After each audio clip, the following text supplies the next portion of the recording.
Msanii wa muziki kutokea Tanzania, Juma Jux ameendelea kuonesha ukuaji wake kimataifa baada ya kushiriki Afrima Business jijini Lagos, Nigeria, akiwa miongoni mwa wazungumzaji walioalikwa kwenye jukwaa hilo muhimu la wadau wa muziki na biashara ya burudani barani Afrika.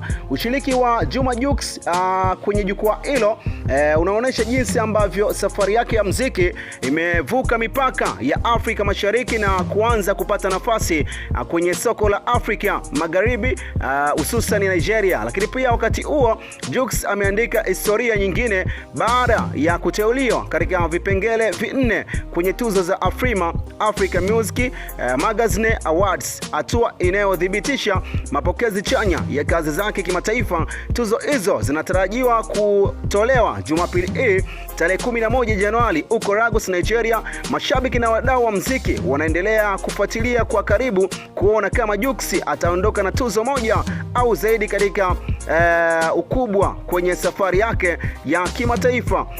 Pia comment yako ni muhimu sana, mtazamaji wa Sen TV, kwa hatua ambayo anazidi kuifanya ama kuipiga msanii wa kuitwa Juma Jux katika hatua hii ambayo tayari amefikia kualikwa katika jukwaa kubwa la Afrima Business kule nchini Nigeria. Mimi naitwa J Brand, hii ni Sen TV.